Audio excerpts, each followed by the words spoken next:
Why is it there? No one knows what it is. What's up? I'm Chris Greatti. I'm Willow Smith, and we're gonna take you behind the song, Big Feelings. I have such big feelings,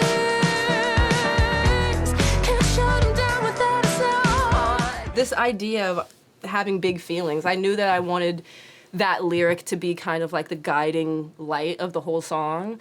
And it was weeks that I had this like idea in my head. And I had other sessions and done other things where I was like, oh, maybe this is the time to make this song. And it wasn't. Like, the song was like, not yet, not yet. This is not the right energy, this is not the right time. Then we brought it to the lovely Chris Greatti and our really good friend, Zach Tenorio, who played the piano on it. I knew that day, I was like, this is the day that Big Feelings wants to be born. The trust that I have with Chris is just like beyond any other collaboration I have done. And he's just so talented, and I was like, no, together we're gonna be able to accurately push across this sound and this message that was just in my head for so long. I love that there's like no plan, because I feel like when there's no plan, we just get to do whatever it's gonna be. And as soon as I heard those chords, I was like, perfect level of dissonance, perfect level of discomfort. That's the face. I wanted those chords to kind of feel like the inside of the mind, like in that kind of state where we all know what it feels like to be in a slightly emotionally unstable place. I wanted the music to personify that mental state, and those chords in the beginning were just so important to starting that story. The arrangement and what we wanted the time signatures to be and how we wanted it to feel was the first thing that we started with. Yeah. Like, I had never started a song like that before. Working with time signatures is like challenging. Yeah. And so Trying to make it sound natural. most music, 1, 2, 3, 4. So this has got 7 beats per bar. It's very naturally unsettling to have an odd number there. Tenorio, the piano player, is just a total Genius. Wizard. Yeah. It's second nature to him to play like that. So I think the number 7 was just said. Yeah. And maybe that happened before he touched the... Yeah, because it was yeah. just... It's like a bum, bum, bum, it's a bum, dun, dun, And he just went straight up. right into it. Yeah. We gave him like a couple prompts, time signature, and just like kind of the feeling that I wanted the chords to have, and he just went right into it. So before we go into the production, I just want to state that nothing was even recorded for hours. Before we started talking numbers. Before we started talking, get the abacus out. Get the calculator out. Yeah, the TI-83. Yeah. I have such big feelings, can't shut them down without a sound.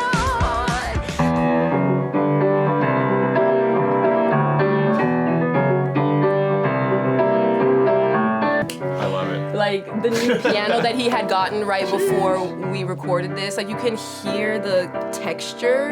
It's from 1910. Whoa. Yeah. So, like, it doesn't sound as clean as a regular piano would no. sound. That adds to, like, the kind of, like, snarly nature of the song. It's like, no, we're going inside of the mind, where everything is textured. That's the cool thing about using anything vintage that's seen tons and tons of hands and years and dust, is that it just has all these like stories built into it. It's got a soul. Usually when we work together, I'm writing as we're producing together because I feel like we have to do it while it's happening. Yeah. It gives that give and take that's like, makes it feel like the lyrics and the production are one. One of the very first things was that the vocal switch up at the start of V1.5 Hell yeah. was like one of your first. This bit.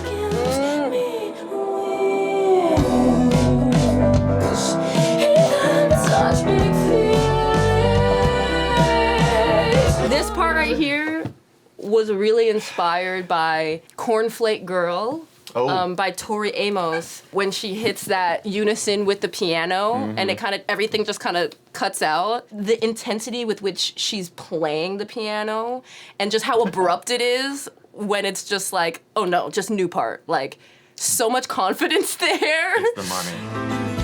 You bet your life it is. You bet your life it is. The micro shift mix, that's a crazy thing to do. Wow. It pops Yes, in. I say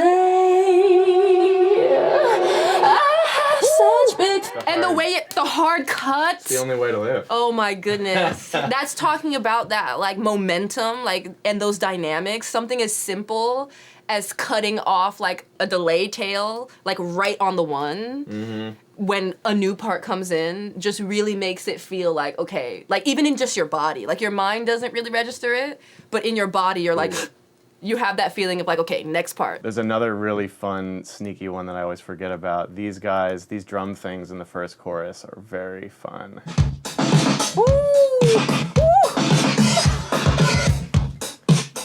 Why is it there? No one knows what it is.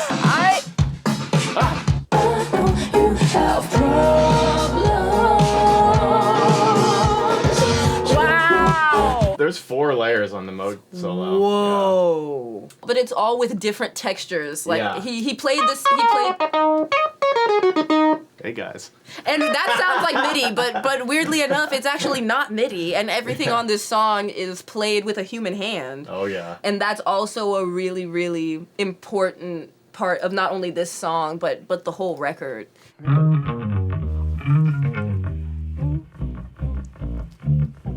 Yes.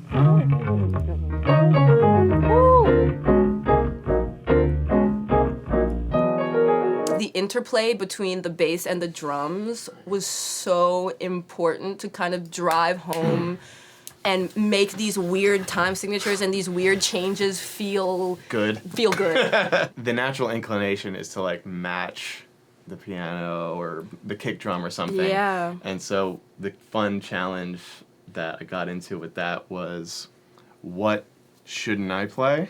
You know? And so there's a lot of spots where the bass cuts. So in order to keep the dynamic, you know, staying interesting throughout this And to feel that 4.5 momentum. minute, it's like, how do you come back without a crash cymbal? It's like, pull stuff out. Exactly. You know? And letting Tenorio really take the main pocket. You know? Yo, that crazy synth solo that he did, like, that was so new for me. This is like midway through the first chorus. So it's like, why did we do that? Felt good. Felt right. Felt like the right move. Who's to say?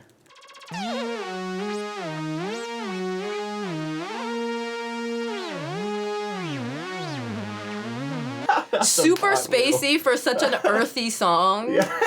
Super spacey. That's one of my favorite parts of the song. It's nuts. It takes you to a completely different place. Yeah. Like he's singing with the synth. Never have I ever thought that something like that in one of my songs sounded good until this moment. You have problems, yes, I have problems, yes, I have. Let's be honest, I feel like I'm just obsessed with harmony and you're just like a harmony wizard. Like, We'd be obsessed. what the hell? Yeah. There's just kind of like nothing better than the sound of layered, amazing singers. You just like add more Willow and it's just like, oh, that's better. That just got better. Oh, what? Oh yeah, that's better now. Like, that's the one way. Literally it is. And then. That the dynamics of that. Yeah, we love it. It's like, oh no, we're deep in the heart of discomfort, and then it's like, wait, but acceptance, acceptance is the key. Like, I can't get out of this. Really, really good music. I feel like if you just listen to the music without the lyrics, like, it tells the story. It's like a personification of the emotions that are happening in the song. That moment with those chords, I remember we were literally cracking up, like, how much more psychotic can we get? What's the scariest chord? Tenorio busted out that first one, which was like the B flat, set like with the dominant 7. Oh, yeah. In the key of E minor, just satanic, just Nasty. horrible. Nasty. And then I was like, what about an F sharp major, which has the B flat in it still, which you're singing. Oh my god. And then it's just, you know, the breath of fresh air afterward. That human touch. Okay, when I first heard that, when we walked in here, I was like, I don't think I remember that part being You're in like- there. you're like- Let's hear it with everything though. I know you got problems. Hearing that one synth part, that staccato synth part soloed, and then you hear it with everything, and it's like, you can't hear it, but you can feel it. And if it were to be gone, like, you would feel like it was missing something. Yes, I have so many problems.